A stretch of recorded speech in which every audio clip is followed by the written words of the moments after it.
Greetings, fair and almighty people across the grand spectrums of time and the multiverse. My name is Alexander Gordon Johansson, and I was going to write a script for this. In fact, I wrote quite a lot of it. Then I remembered that I can't act toffee, and so therefore scripting this probably is a very bad idea. Anyway, I don't think I need a script because I know this subject. I know it quite well. Welcome to an introduction to the alt-right. So who and what are the alt-right? Well, the alt-right are the alternative right. They are a reaction against neoconservatism. And they are, in a sense, the equivalent of the socialists that put Jeremy Corbyn into power. Indeed, I have noticed that quite a few of the new socialists who are unafraid of the term socialist, the people behind the Scottish National Party or the Greens and what have you, all these young, potent individuals who are backing left-wing political parties, they do seem to kind of move in the same sort of ways in which the alt-right do, and seem to come from a similar set of grievances. They approach the issues in very different ways, and they have far more different concerns as their sort of key centerpieces, but the central ideas are similar, and I would account myself among these people as I am someone who supported the Greens and kind of tried to join the Labour Party to back Jeremy Corbyn, and then was basically told, no, you're an interest. So now I sort of back Jeremy Corbyn from the sidelines because I'm not actually allowed to give money to the Labour Party because I'm a filthy entryist for having voted Green once. But there we go. Apparently loyalty is above political sensitivity when it comes to the Labour Party. So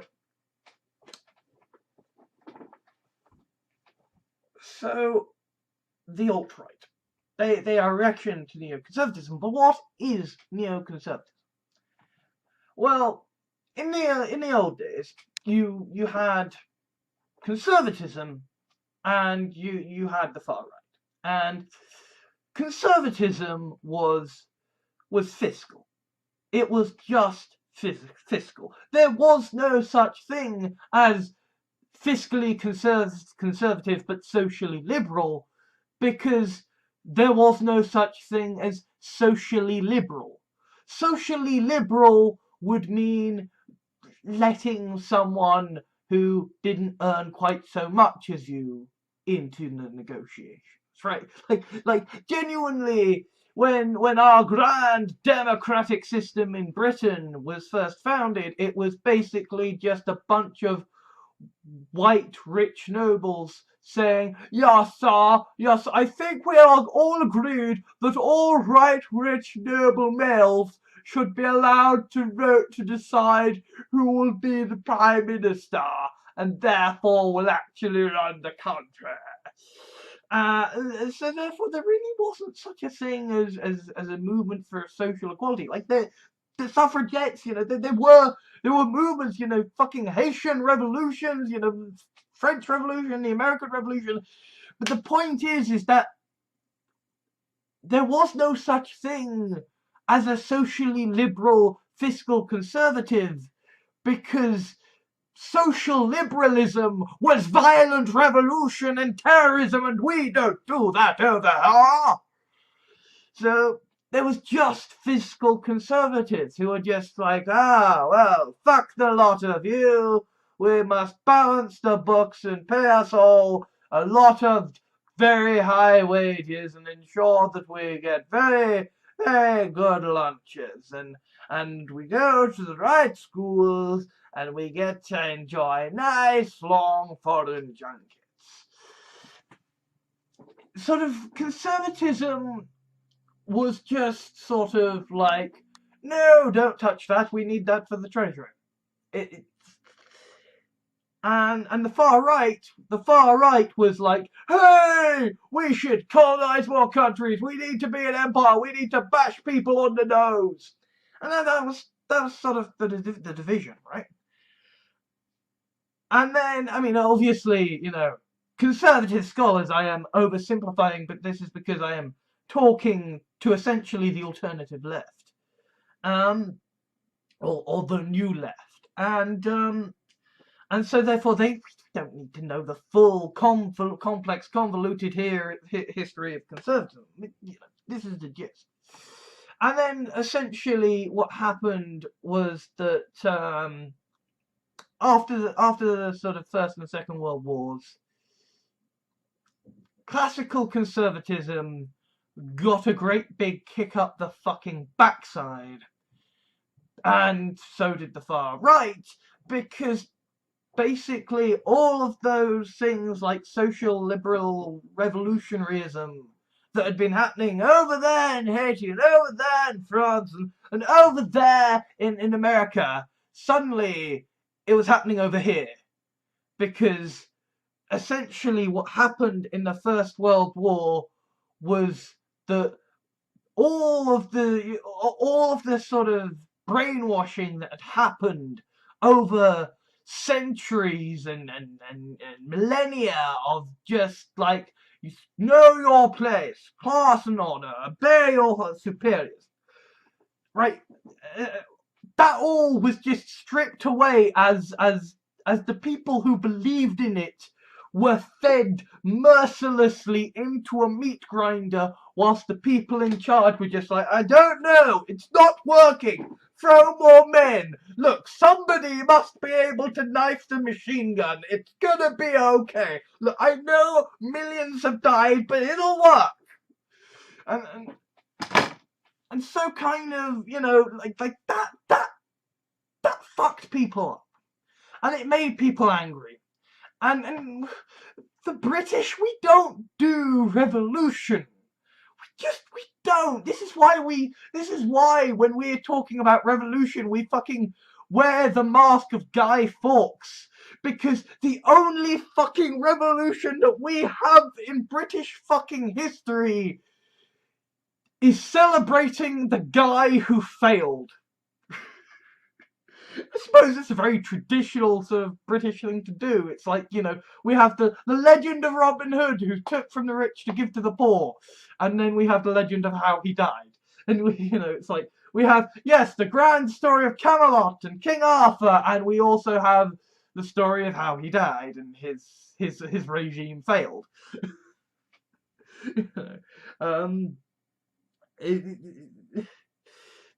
Pretty much everything in British sort of, noble left-wing history is like, and it was glorious! And then it failed. Shit. And pretty much that was kind of, to a certain extent, what the First World War and the Second World War was for Britain. It was glorious, but it failed. Albeit in the First World War, it's more like, it was a horrific tragedy, but by golly, the British people were glorious for putting up with it for so fucking long. Because by the end of the First World War, like, France is having not quite revolution again, but rebellions, right? Like the military they've had enough, right? The French officers, the French soldiers are like, fuck this, what the fuck, we're not going fucking back in there, you're fucking kidding me, no, fuck this, I'm going to go drink some alcohol. And kind of, so the French sort of say, hey, yeah, we can't do this like this again.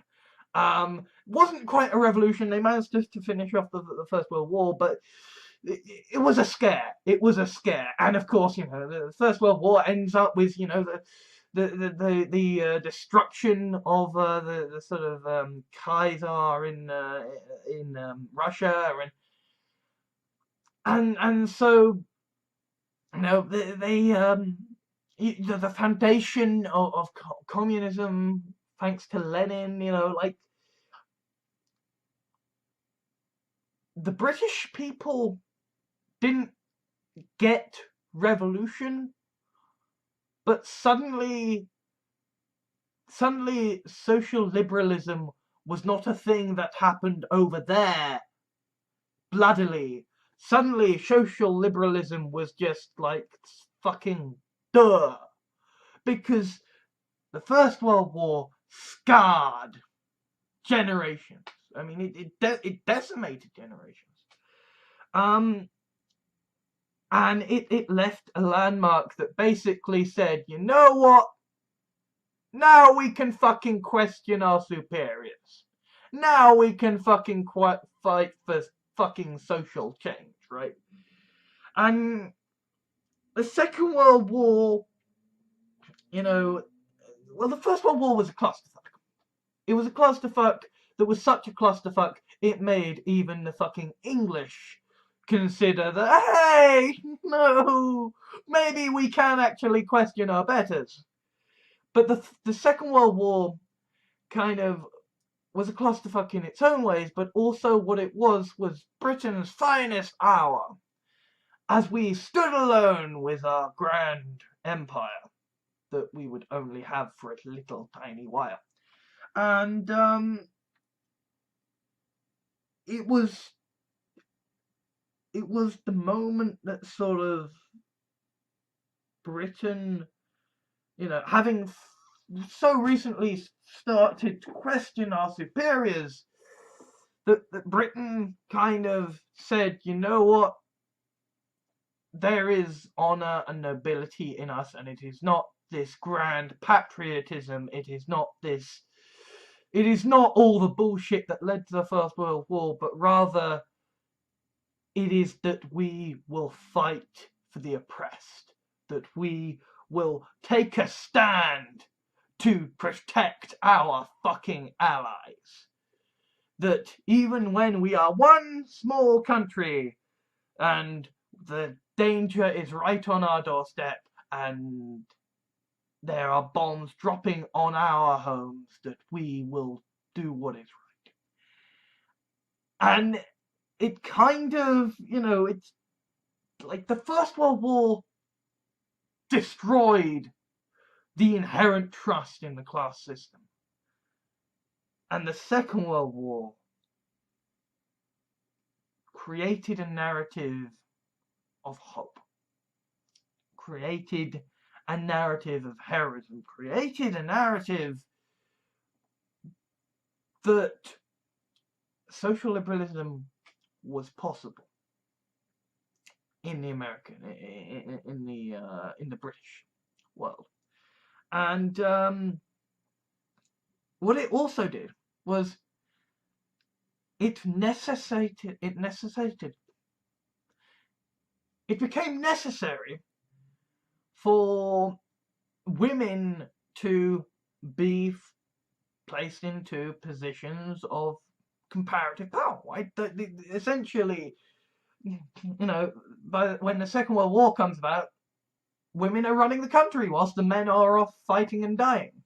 And the Second World War also brings America into the fold much more earlier, and has essentially Britons and Americans fighting alongside, which means that we start to, get interminglings with people from different races and nationalities, and this is when the empire really dies as far as Britain is concerned, and that's all because you're going through this grand heroic narrative of we will bash the Nazis on the nose, we will fight xenophobia And we will do this alongside our fellow man, and our fellow man might be from all these different countries, but it's okay because we are fighting against the greater foe. And yeah, that is to a certain extent propagandist bullshit, because, you know, the 1940s was still a very fucking racist time. That's how fucking Hitler happened. But that propaganda and things like Dunkirk, again, a glorious failure when Britain successfully ran away, right? And the Battle of Britain, you know, that was essentially just holding the fucking Germans off. These are things that told a narrative that made believing in social liberalism really possible in such a class-dominated society. And then, of course, you know, the suffragettes and you know, all these different movements who had been fighting for change for so long, but like this, the First World War and the Second World War were what really kind of cemented in the white male establishment that, hey, we need to fucking give these people respect. Or they finally made it fucking possible. After all these you know, years and centuries of oppressed peoples fighting for rights, finally the white men were degraded enough that they were like, fuck the establishment. And yeah, you know what? These people, they've been fucking running the country. They've been fighting alongside us. They're fucking decent. They fucking deserve rights.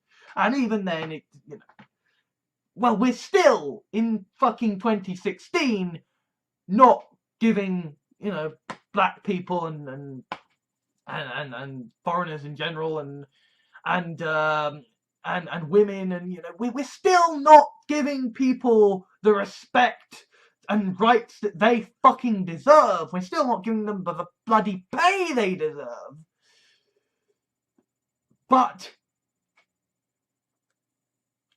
the Second World War was the first time social liberalism really could become possible, really. Like, and what you have as a result of the end of the Second World War is you have the foundation of the National Health Service.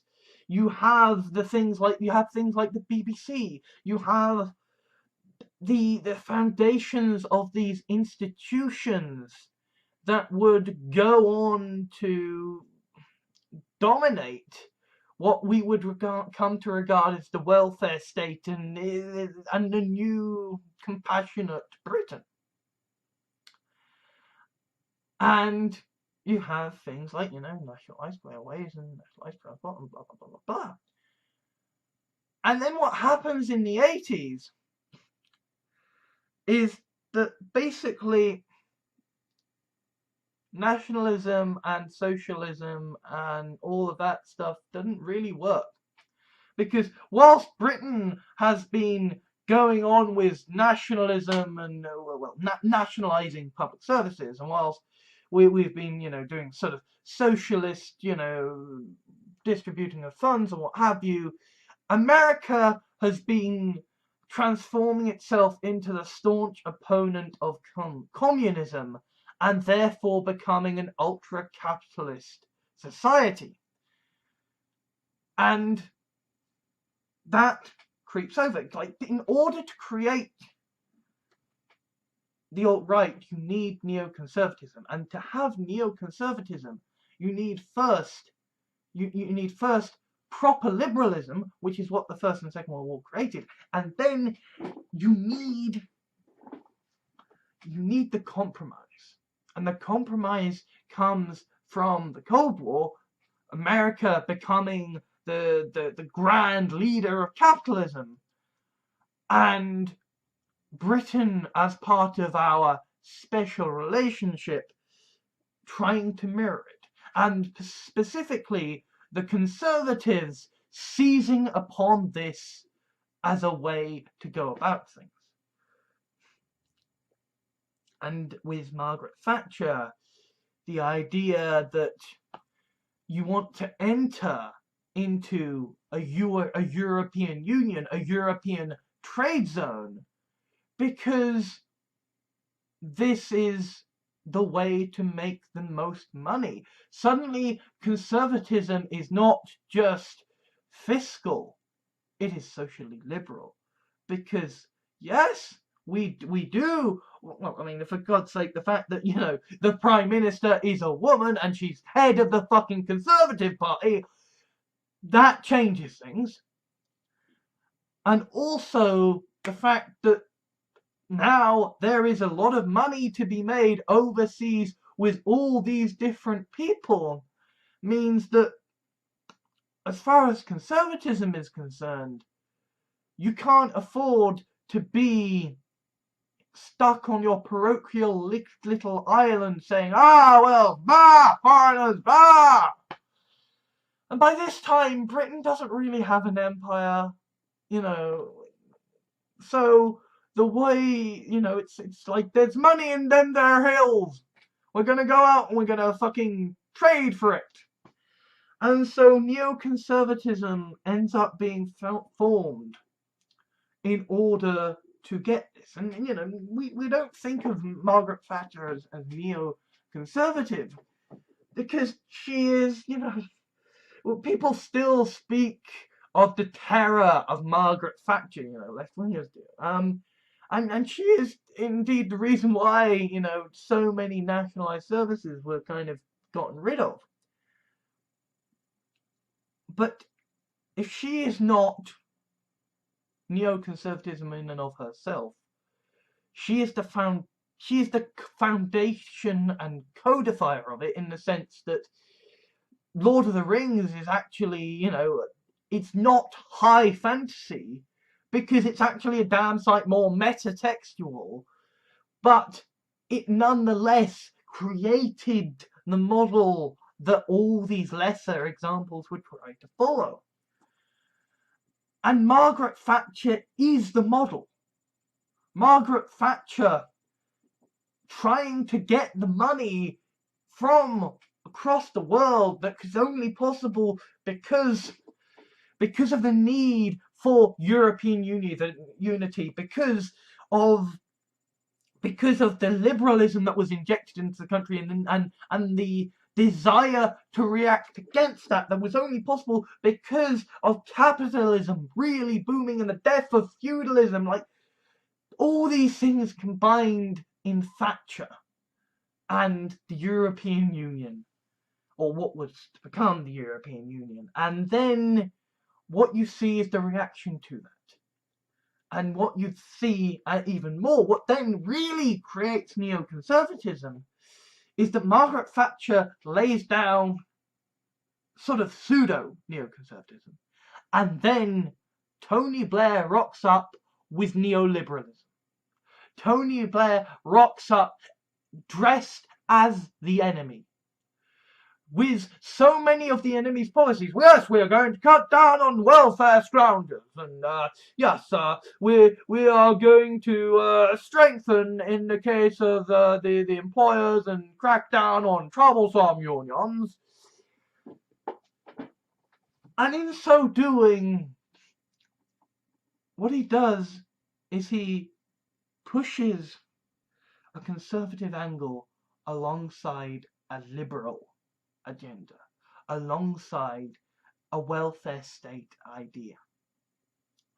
Suddenly you don't have these two warring factions of lefties and righties. You don't have, socialism and communism on the one hand, and, Nazism and Stalinism on the other hand. You don't have communism and capitalism. You don't have you don't have glorious liberty and egalitarianism contrasted against dictatorship and monarchy. What you have instead is the idea that you can have a conservative organisation that is socially liberal and that will have a welfare state. What you have with Tony Blair in response to Margaret Thatcher, in response to America's burgeoning capitalism, in response to Stalin's perversion of communism, which is in response to the terrors of the First World War, what you have in Tony Blair is the foundation of the ultimate middle ground. Ultimate fucking middle ground. He is centre left, which is to say, he is the most right-wing, left-wing politician that has ever been successful. At least insofar as the new age of politics. And Tony Blair really does begin the new age of politics. And then neoconservatism is created in response. Because if neoliberalism is left-wing values perverted in order to be conservative fiscally and to crack down on behaviours that the conservatives don't like, whilst retaining the perception of liberalism, neoconservatism is the idea that you can have a far right, that you can have a proper fiscal conservatism, that you can have a xenophobia, but that you can present all of this in such a way as left-wing people might vote for it. That you present your policies to cut down on the welfare state as saving taxpayer money. That you essentially give people rights so that then they'll be less angry when you decide to take away benefits and social security payments. And it's like, hey, if you want to cut down on these things you don't like, vote for us. Oh, well, we will ask for a payment in kind. You want gay marriage? Well, you are gonna have to ask for a cessation of these kinds of payments, or indeed vice versa. Like, hey, yeah, we'll make sure that you have all of these different social security payments, but we would like to go to war, or even like, hey, we don't have to be the American policeman anymore. We're gonna stop going out into the world. Vote for us. We'll be totally different. Yes. We just vote for us. We're amazing. We're amazing. Hey, they're getting told from the name. Same. Really, neoconservatism is the foundation of the alt-right, because neoconservatism, like neoliberalism, is bullshit.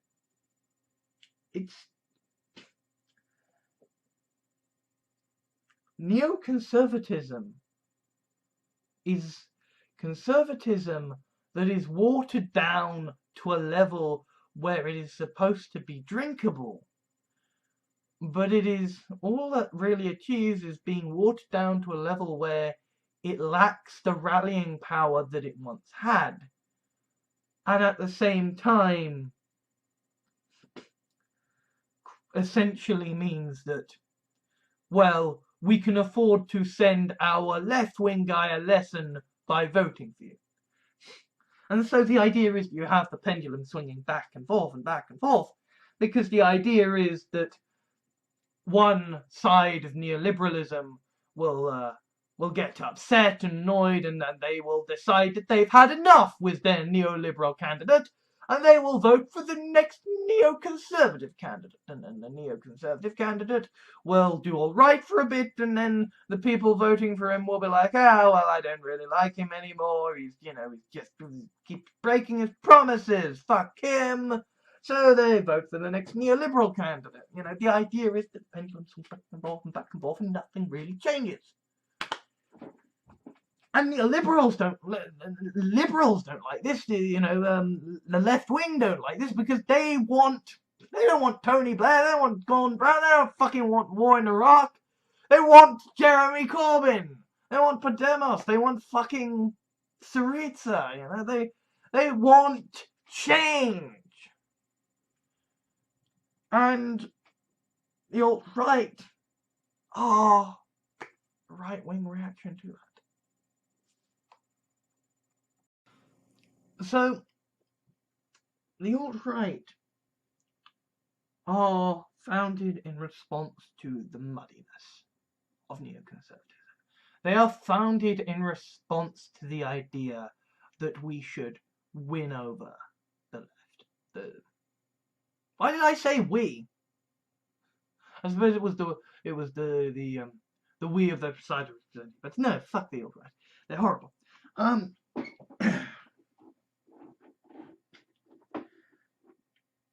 Where is the sort of the alternative left, I suppose we'll call them, are founded on the idea that actually we don't need to bow down to compromise, and that, you know, our left-wing ideas can win votes anyway, and that actually we'd be more likely to win votes if we stopped, you know, parroting the other side and backing up their points. Because, you know, I mean, you witnessed this in the last general election in Great Britain, that essentially, you know, the Conservative Party would say, hello, we've got a policy, and it's going to be rather horrible for you people, but we think you'll like it. And instead of attacking them, the neoliberal Labour Party, under Ed Miliband, with Ed Balls as Chancellor, decided to say, oh yes, what they're saying is perfectly true, it'll be marvellous, exactly what we're planning on doing. And so therefore, everybody who plans on voting is just like, well, if our left-wing guys say it's okay, it must be okay then. Let's vote for them. You know, it's rather like if Spock decided that, you know, the way to ensure that he would always win arguments was to always agree with Bones. You know, Kirk likes Bones. I'll just agree with whatever Bones says, and therefore Kirk will magically decide that he should agree with me and pick me. You know, it's like, you know, sort of Kirk sort of turns to Bones and he's like, yeah, well, what do you think? And then he turns to Spock and it's like, well, what do you think? And Spock's just like, well, I think Bones says it really well, Captain. Good.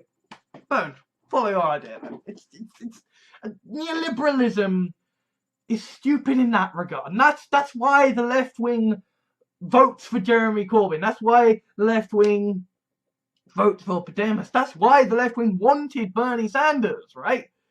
Because we want to stop fucking parroting the other side. We want to stop giving legitimacy to the other side. But you see, the alternative right is very different, because where neoliberalism was essentially founded on the belief that we should sell left-wing ideas to the right, and the way that we should do this is by making compromises. Neoconservatism was essentially founded on the belief that we should keep our conservative ideas more or less the same, if not actually gradually edge them more and more right-wing, but in practice only go with the policies that are likely to be getting us elected in future by the general majority, and that we should try to sound left-wing. So in other words, the neoconservative policies were to make a lot of big promises that you are going to be extremely racist and then never follow through on them, whilst at the same time, to the wider public at large, say, oh, us, we're not racist, we love you, we want to help you. And so therefore, the alternative right is a movement founded not on policy, but on attitude. The alternative right doesn't really have any firm policies. The alternative right has one firm position, which is fuck the fucking lefties. And fuck the fucking neocons, right? The alternative right are not founded on a policy of we shall do this or we shall do that. The alternative right are founded on a policy of we don't care what you think anymore, actually. We think what we fucking want to think, and we shall win through being the better man. It just so happens that the way they win through being the better man is through being right. Because you see, whilst all this was going on with neoconservatism, the far right was having its own sort of neo-change happening. Because the far right was increasingly alienated. And so what you have is a sort of fragmentation among the far right of some of the far right going even farther right, and some of the far right saying, you know what, the only way we are going to achieve our policies is if we water them down enough that we can maybe get elected and we can start to influence policy. So essentially what you have is neo-right-wing, neo-far-rightism, okay?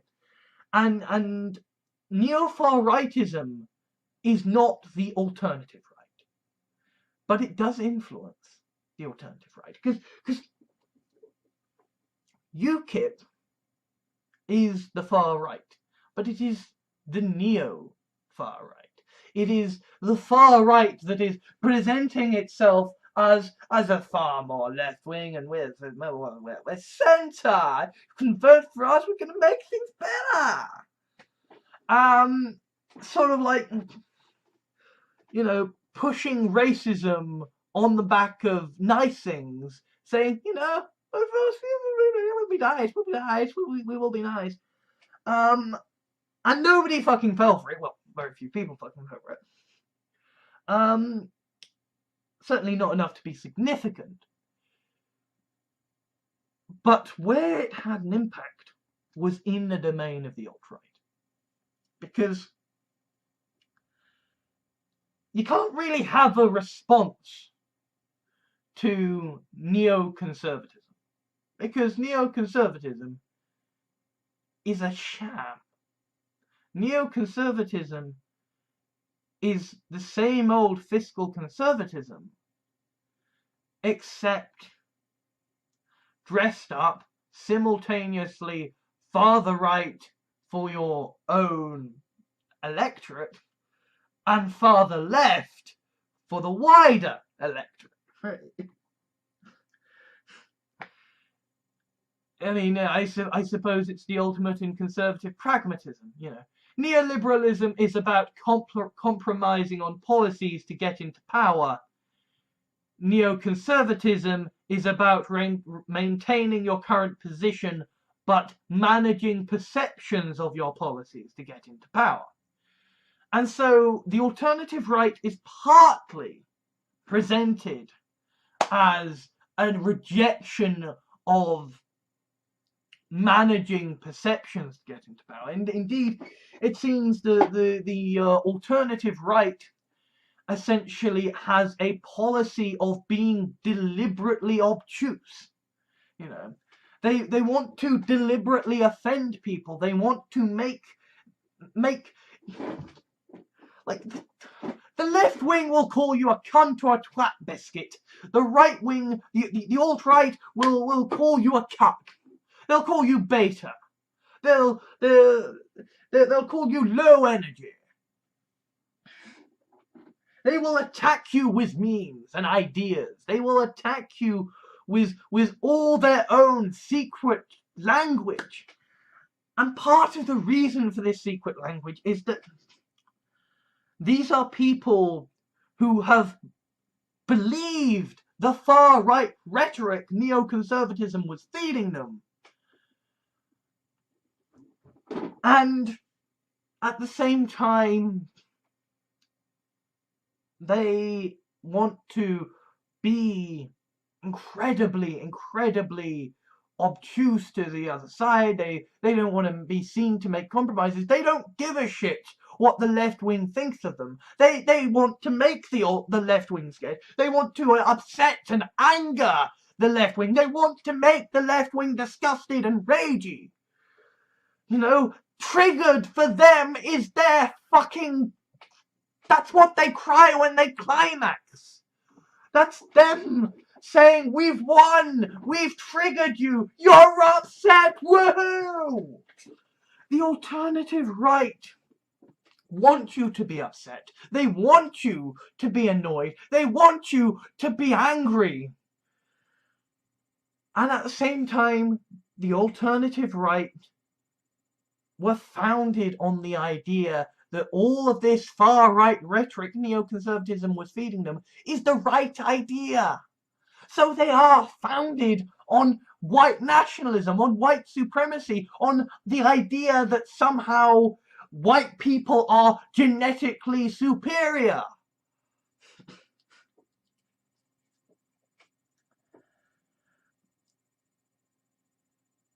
The alt-right, in other words, have views that if they spoke them aloud in the wider world would quite rightly risk them getting locked up as fucking Nazis.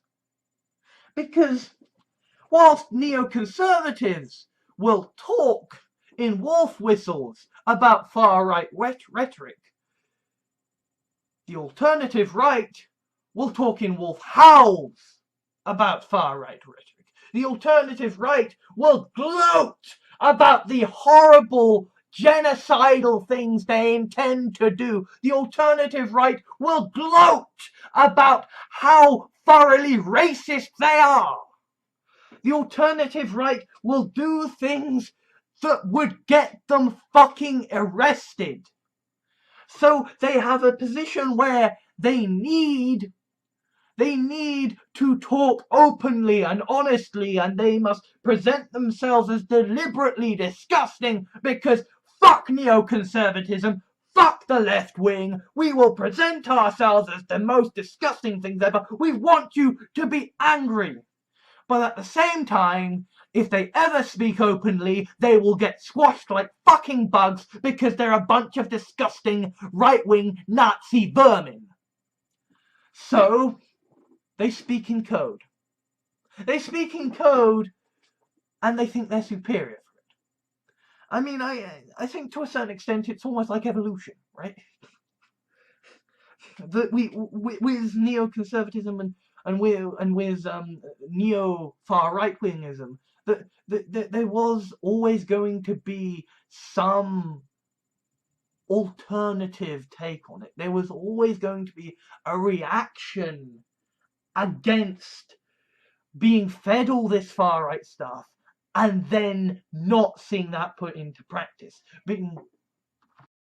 So because of this primordial soup of factors, there was always going to be some kind of reaction to neoconservatism and neo-right-wingism that was far-right and proudly offensive, but at the same time with a language so ridiculously obscure and a method of communicating so ridiculously hard to break into that nobody would actually have any fucking idea what they were saying until they felt so emboldened to attack. And the internet allows that to grow, right? The internet is the world of the echo chamber filter bubble. And the internet allows you to meet up with all sorts of different people. And this is how the left wing mess up to say, hey, we need Jeremy Corbyn. Hey, we need to actually elect people who aren't fucking neoliberal fuckers.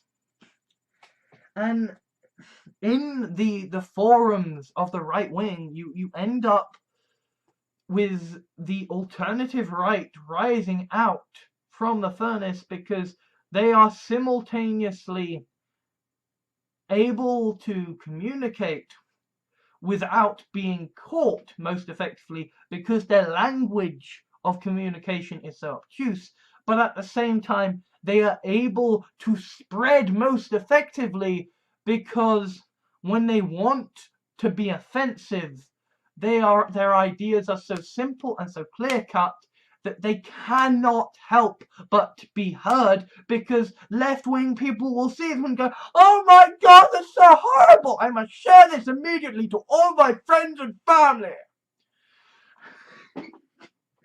And so here we get into things like the reactor sphere, and you know the idea of, you know, hate following and sort of, you know, rage sharing, which, to be honest, my channel is kind of an example of. The alt-right, you know, I react to things, and the alt-right hate follow me and rage share it to all their friends, saying, hey, this fucking Jack boy, he's saying things that we don't like, we must destroy him.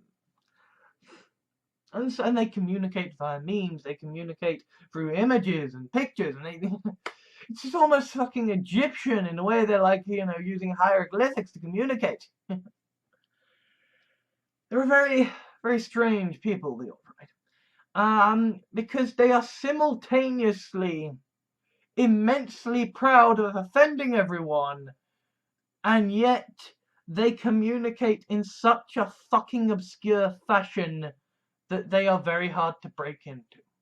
They are, in other words, the perfect right-wing terrorist cells. Because, you see,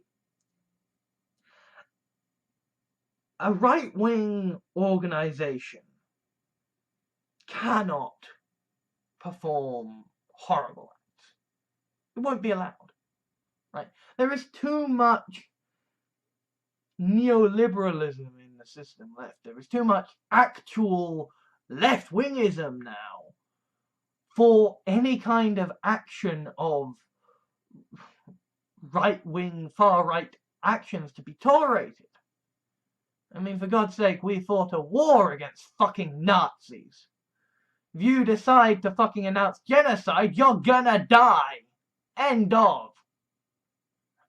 That's the way history speaks. You wanna get up out of your fucking echo chamber and you wanna say that you're the big man, you're gonna kick in all those people you don't like, and you're gonna kill them all and deport them all. You wanna stand on your fucking parapet and say that you are the Grand High Führer. You're gonna get a bullet in the brain and your followers are gonna break away and become scattered groups. That's what history shows.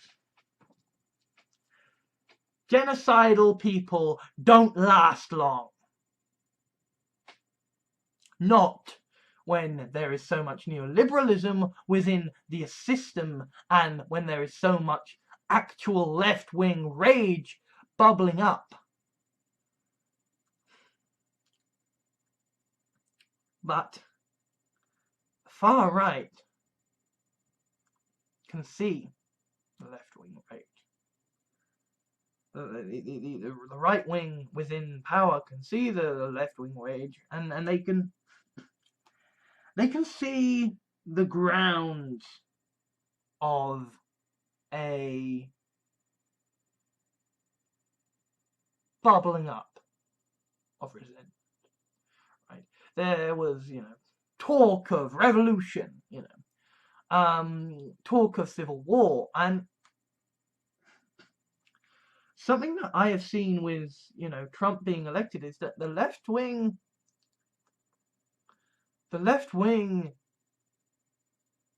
isn't quite becoming insurgent. The left wing isn't quite becoming violent. Isn't quite. But it's damn fucking close. The left wing thinks that Hitler has just gotten into the most powerful office in the Western world. The left wing thinks that a fucking child rapist has gotten into the most powerful office in the Western world. The left wing thinks that his fucking brown shirts are out committing atrocities in his name. The left wing isn't fucking neoliberalism anymore. The left wing isn't going to reach across the floor and say, hey, we can talk about things peacefully like civilized gents. The left wing says, no, you don't belong here. No, we will stamp you out. You raise your head, we will squash you. And I say this as someone who has been squashed on more than one occasion, who has felt dismayed at the tendency of the left wing to be unfair, to not say, hey, this is one lone person, you know, maybe we can talk to this guy, you know, he can't really pose a threat to us. No, they will dogpile, they will harass, and they will tear the fuck into. You know, it's like raptors taking on a T-Rex. You know, they work together, and individually, yeah, a left-wing guy, a left-wing person may be triggered, may be possible to be outwitted. In a group, you might legitimately be right. You might have all of the might of accuracy on your side. You might be the most charismatic speaker in the world. If they decide they don't like you, you're going to have a very rough time of it. And so, for right-wing-ism to stand up to this new left wing, it needs shock troopers. It needs berserkers. It needs people who don't give a shit, who will ride into enemy lines and get them weak. Because you see, when the left wing are upset, when they are angry, they get defensive, they make mistakes. Because they stop thinking about tactics. And they start thinking about you. They stop thinking about going on the attack, about outwitting, and then they start thinking, okay, what are you trying to do? How do I take you on? And their attention is diverted. You get them upset. They stop being so effective. And the alternative right is how the right wing deals with this. Because the alternative right sticks to the shadows.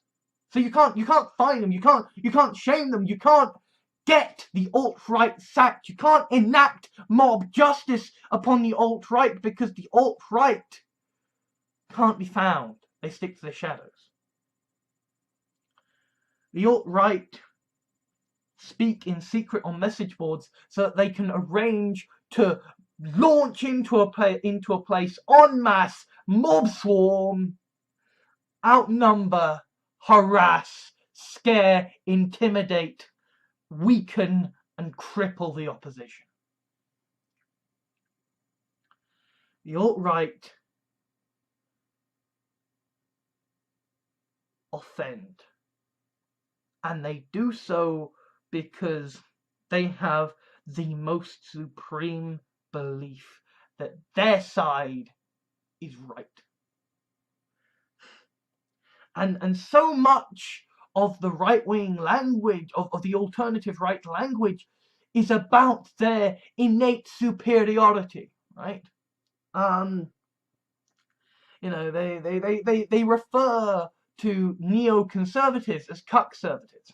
They refer to anyone who is not as far right as them as cuckolds. The idea being that if you aren't the one doing the fucking yourself, there is a problem with you. These are people who refer to people being triggered. And it's taking the idea that, hey, if you're a blog that's normally about kittens and cuddles and cute celebrities, then maybe, you know, people might want a bit of a warning if you're going to go on a long personal story about how you got raped and you want to talk about how, you know, suicide, you know, is a horrible issue in the modern world and it needs to be addressed. Like, maybe people want a fucking warning before they see fucking rape and suicide in the middle of their blog about kittens and cute celebrities. The alt-right take that and they turn it into a game of making people upset. They, you know, it's like when I was at school and I had anger management issues, and there would always be some twat who would say, "Hey, calm down. You know, take a chill pill, calm it. And it's like, that's the very worst thing to fucking say to someone when they are angry. You know, I mean, to a certain extent, women can be quite bad at this. Like, you know, if you're a guy, you know how to deal with guys when they're angry because you've kind of grown up in the playground with them, which is that when a man's angry, right, you kind of you fight back enough that he can get some of his aggression out, and then you walk away to calm down. You need to let him have a bit of a confrontation and a bit of a right, and then he fucking calms down. Some women, however, go, no, you need to be quiet at this time, which is basically saying, hey, red flare, right, red rag to the bull, right? Because when someone is angry, they don't give a shit. And the alternative right, of course, understand this, because the alternative right is in many ways toxic masculinity incarnate. And their idea then is to say triggered precisely to make you triggered. That's their intent. They don't say triggered because you're triggered. They say triggered to push you over the edge so that they can attack you with even less impunity. Or is that even more impunity? Not quite sure what impunity means. I maybe should not just use words because I think they sound cool. And the alt-right uses the idea of red pilling, which of course comes from the Matrix. The idea that, you know, the scene where Morpheus, you know, in Greek mythology, well, in mythology, you know, the god of the underworld, sort of comes to Neo, the one, you know, the Messiah figure, and says, hey, you can take the blue pill, you'll go about your life perfectly normal, everything will be fine. Or you can take the red pill and enter into a horrific dystopia where you will be important. Neo takes the red pill. And the idea of the red pill is that you must wake up to how the world really is. But really, if you think about it, the idea of the red pill, when you actually look at that scene, perfectly undermines the ways in which the alt-right use it. Because as far as the alternative right are concerned, the red pill is the inevitable path towards ultimate knowledge and realizing that you will become on our side, because you will realize that all the old world is orchestrated by a grand system of rulers which we hate. We are the good guys. We are the revolutionaries. When in reality, what the red pill is a dystopia that nobody fucking experiences except the few who decide to engage in an endless, bitter war that nobody actually sees or cares about. It is a power fantasy with no actual consequence on society. The blue pill is normality. The blue pill is sanity. The alt-right think they are saying, do you want to be a sheep or do you want to be a wolf? They think they are saying, do you want to be part of the mindless herd or do you want to be a grand messiah? But what they are actually saying is, do you want to be normal? Or do you want to waste your life in a hellish dystopia trying to consider yourself important? And to this end, the end of red-pilling others to their cause, they have this idea that they can argue their opponents into believing they're right. Almost noble in a way, except it reeks of arrogance and it's extremely misguided. Because you see, they're not appealing to the reasons that nationalism has appealed to people in the past. They don't talk of, culture and tradition. They talk of genetic superiority. They don't talk of, family and friends and loyalty and devotion to a cause. They don't talk of faith. They talk of imperial metrics of worth and value. By making patriotism and nationalism about facts, they are doomed to lose. Because their facts and their arguments are horseshit. But nevertheless, when they talk about creating a grand argument machine so that everybody will empirically know how to win every argument against the left, they are saying that they will convince others to their cause and that they don't even have to understand why.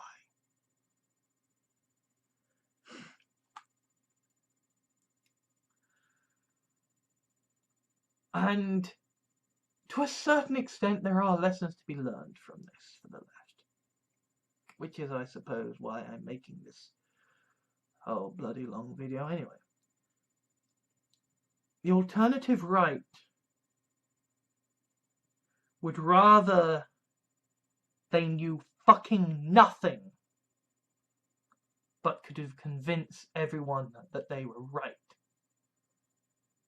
Whereas the alternative left would rather they never convinced anyone, but that they know entirely that they are right. But I suppose it's a natural reaction.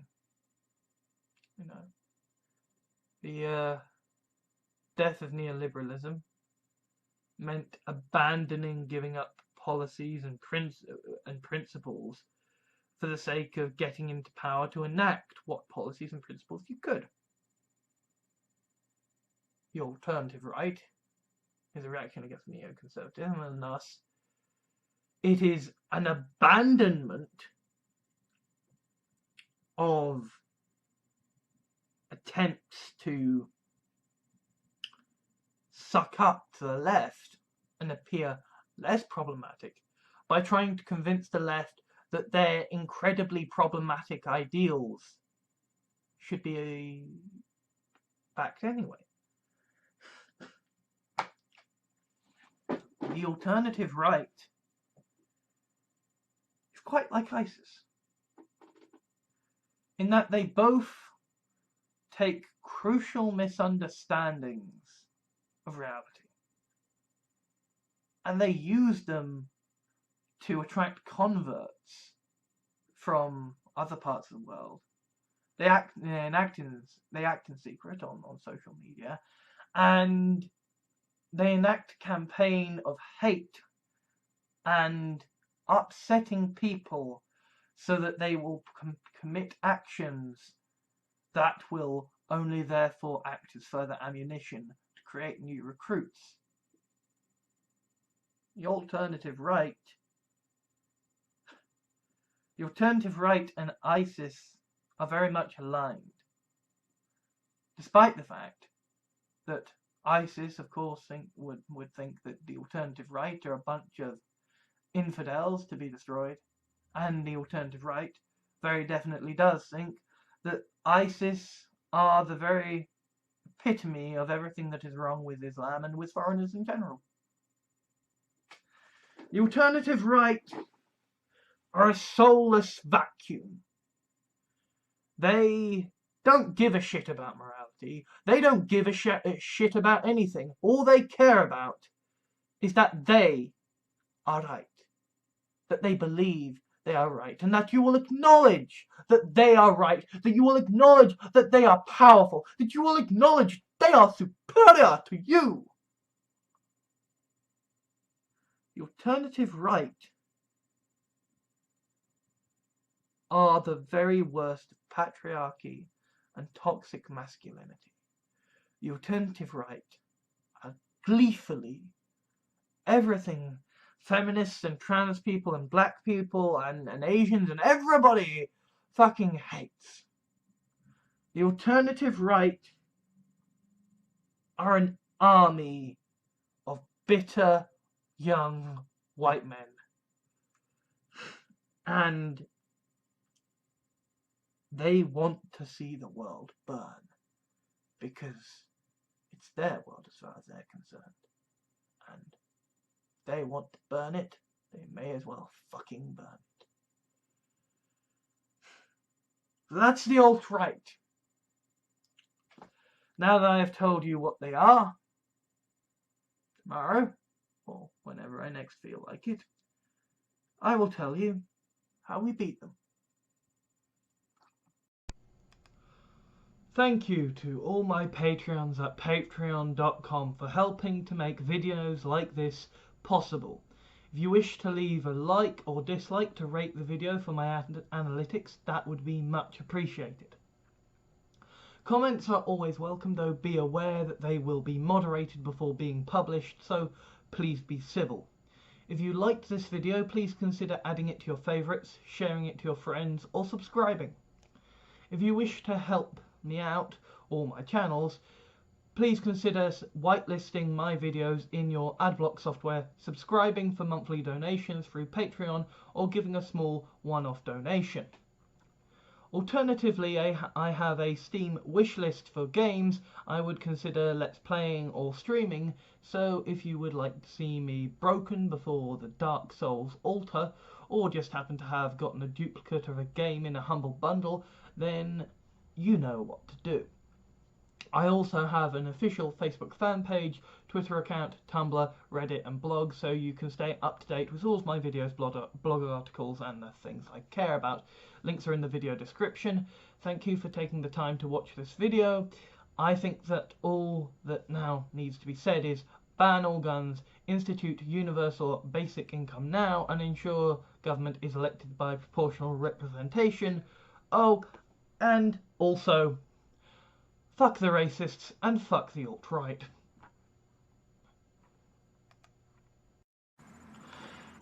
It is a reward for Patreons that who donate $5 or more, that they get thanks for donating $5 or more to my Patreon. And I haven't been doing that because I'm sort of shit at things, and so I am going to be thanking all the people who have donated $5 or more, basically for all time so far, and this is going to be re-recorded every time someone else donates $5 more in future. So anyway, without further ado, here we go.